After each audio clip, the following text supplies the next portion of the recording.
ఎంతో టేస్టీ అయిన catering style బెండి fry నేను ఎలా చేస్తానో మీతో షేర్ చేసుకోబోతున్నాను. దానికోసం బెండి మంచి శుభ్రంగా కడిగేసి తుడిచి సన్నగా కట్ చేసి పెట్టుకున్నాను. ఆయిల్ వేసుకున్నాను. ఆయిల్లో ఆవాలు జీలకర్ర వేసుకున్నాను, పచ్చిశనగపప్పు వేసుకున్నాను, కాజు వేసుకున్నాను. దీంట్లో ఈ బెండి ఫ్రైలో ఉల్లిపాయలు మాత్రం నేను వేయలేదండి.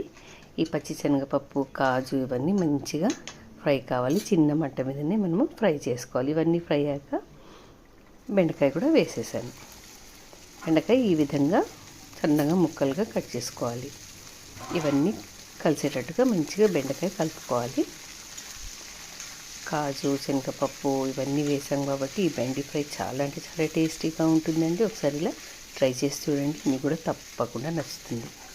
చిన్న మంట మీద ఫ్రై చేసుకోవాలి. కొంచెం అల్లం వెల్లుల్లి పేస్ట్ కూడా వేసుకున్నాను.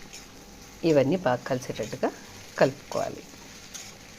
అల్లం వెల్లుల్లి పేస్ట్ పచ్చివాసన పోయేదాకా మనము ఫ్రై చేసుకోవాలి. చిన్న మంట మీదనే ఫ్రై చేసుకోవాలి.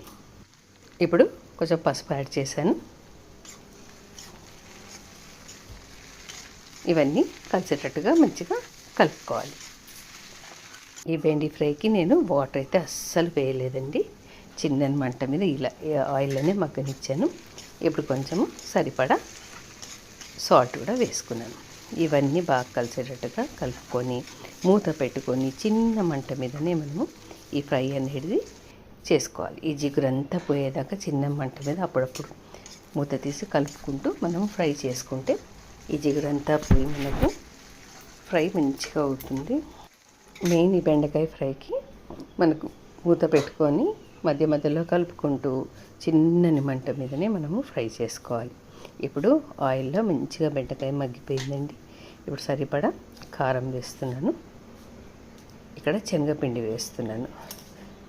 ఈ రెసిపీకి మెయిన్ ఎసెన్స్ ఈ శనగపిండి అండి. శనగపిండి వేసి మంచిగా కలుపుకొని మళ్ళీ మూత పెట్టుకొని ఇలా ఫ్రై చేసుకోవాలి చిన్న మంట మీద. శనగపిండి కూడా మంచిగా ఫ్రై అయ్యేటట్టుగా ఫ్రై చేసుకుంటే మనకు ఆ టేస్ట్ వస్తుంది. ఇంకా ఫైనల్గా కొత్తిమీర వేసేసాను. కొత్తిమీర వేసుకొని కలుపుకొని మూత పెట్టుకొని ఒక 2 నిమిషాలు ఫ్రై చేసుకుంటే ఎంతో టేస్టీ అయిన క్యాటరింగ్ స్టైల్ బెండకాయ ఫ్రై రెడీ. ఈ బెండకాయ ఫ్రై పెరుగన్నంతో, రసమన్నంతో, సాంబార్ రైస్ తోటి, చపాతీతోటి దేనితోటైనా చాలా మంచి కాంబినేషన్. మీరు కూడా ఒక్కసారి ఇలా ట్రై చేసి చూడండి, మీకు తప్పకుండా నచ్చుతుంది.